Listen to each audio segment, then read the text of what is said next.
안녕하세요. US 컨설팅 그룹입니다. 한국 기업이 미국 시장에 진출하거나 현지 지사 파견을 계획할 때 가장 먼저 부딪히는 장벽이 무엇일까요? 바로 비자입니다. 미국은 체류 목적에 맞는 합법적인 비자가 없으면 입국 자체가 불가능하기 때문에 비자 선택이야말로 미국 진출의 실질적인 첫 단계라고 할 수 있습니다. 다양한 미국 비자 중에서도 요건만 갖춘다면 기업 입장에서 가장 안정적으로 인력을 파견할 수 있는 비자가 있는데요. 바로 미국 주재원 비자, L1 비자입니다. 오늘은 이 L1 비자가 정확히 무엇인지, 그리고 많은 분이 가장 헷갈려 하시는 L1A와 L1B 비자의 세부 작용 요건과 차이점을 정리해 드리겠습니다.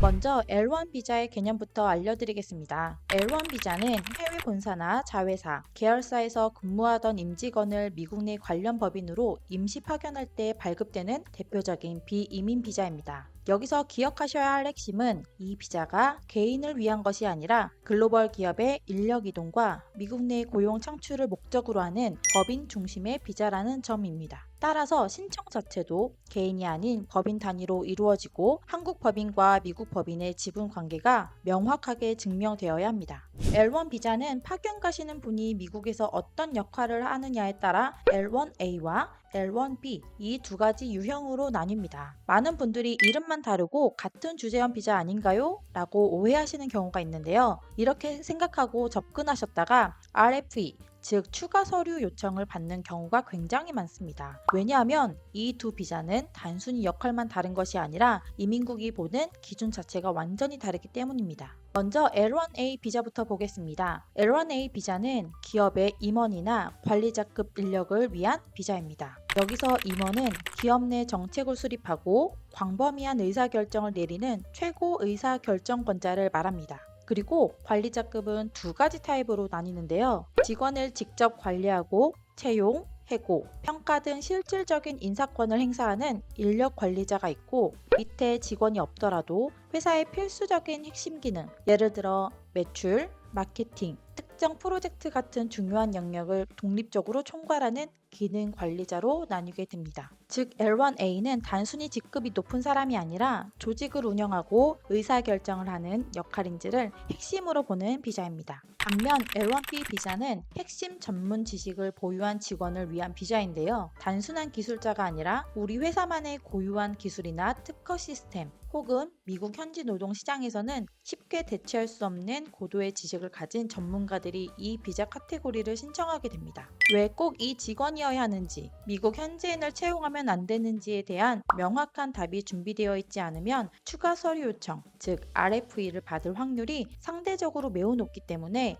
이 질문에 답을 할 수 있는 전문성을 가진 사람이어야만 L1B가 성립될 수 있습니다. L1A와 L1B 두 비자는 실제 심사에서도 차이가 있습니다. L1A는 조직도, 직원 구성, 인사권 행사 여부 등 객관적으로 보이는 자료로 설명이 가능하기 때문에 심사관을 설득하는 구조가 비교적 명확하지만 L1B는 눈에 보이지 않는 전문성을 설명해야 하기 때문에 심사 기준이 훨씬 더 주관적으로 작용합니다. 그래서 실무적으로 팁을 드리자면 파견 가실 직원의 역할에 기술성과 관리자 성격이 혼합되어 있다면 승인 가능성이 더 높고 안정적인 L1A 비자를 우선적으로 검토하는 것이 훨씬 유리할 수 있습니다. 미국 법인이 언제 세워졌느냐에 따라 미국에 처음 머물 수 있는 기간이 완전히 달라진다는 사실 알고 계셨나요? 만약 설립된 지 1년 미만인 신규 법인이라면 L1A든 L1B든 유형에 상관없이 최초에는 딱 1년의 체류 기간이 부여됩니다. 일단 1년 줄 테니 미국에서 실제로 법인 가동하고 사람도 채용하면서 매출을 내봐라 하고 이민국이 지켜보는 거죠. 이 1년 동안 실적을 입증해야만 다음 비자 연장이 가능합니다. 반면 이미 설립된 지 1년이 넘었고 정상적으로 매출을 내며 직원을 고용해온 기존 법인이라면 L1A와 L1B는 최대 체류 기간이 다릅니다. L1A 비자는 최초 3년 승인 후 2년씩 2번을 더 연장해서 최대 7년까지 체류할 수 있습니다. 반면 L1B 비자는 최초 3년 승인 후 딱 2년 한 번만 연장이 가능해서 최대 5년까지만 미국에 머물 수 있습니다. 중장기 인력 계획을 세우실 때 이 부분을 정말 잘 계산하셔야 합니다. 오늘 첫 시간으로 미국 주재원 L1 비자의 종류인 L1A와 L1B의 명확한 차이점, 그리고 체류 기간에 대해 알아봤습니다. 주재원 비자는 단순히 유형을 선택하는 문제가 아니라 기업의 규모와 조직 구조, 그리고 향후 영주권 취득 전략까지 유기적으로 연결되는 아주 중요한 첫 단추입니다. 하지만 이게 끝이 아닙니다. 비자가 최종 승인되기 위해서는 미 이민국이 요구하는 아주 까다로운 세 가지 필수 법정 요건을 통과해야 되는데요. 다음 2부 영상에서 이 세 가지 핵심 승인 요건에 대해서 자세히 설명드리겠습니다. 오늘 이 영상이 도움되셨다면 구독과 좋아요 부탁드리고요. 미국 진출을 준비 중이시라면 언제든 저희 US 컨설팅 그룹에게 문의 주시면 더 자세히 안내드리겠습니다. 그럼 다음 2부 영상에서 뵙겠습니다. 감사합니다.